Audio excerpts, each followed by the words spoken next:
Kim Chu Paulo Avellino, nananahimik matapos ang kanilang show sa Asap Natin 2 sa California.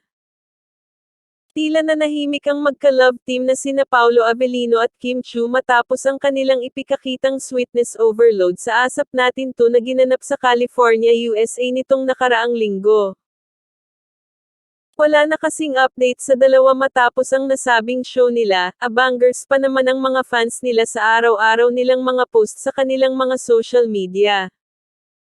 Isang palaisipan naman sa mga fans ngayon ang ipinost ng handler ni Paulo Avellino na larawan nina Bimbi at Josh na anak ni Miss Kris Aquino.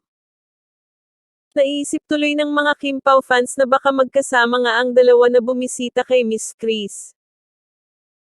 Ayon naman sa isang source, magkasama umano ang Kim Pao na nag-New York, dahil may isang fan di umano ang nakapagpa-picture sa dalawa habang ito ay nasa New York. Sa ngayon ay nanatiling tahimik ang dalawa at wala pang update sa kanila. Patuloy naman sa pag-abang ang mga fans ng Kim Pao sa bagong update sa dalawa.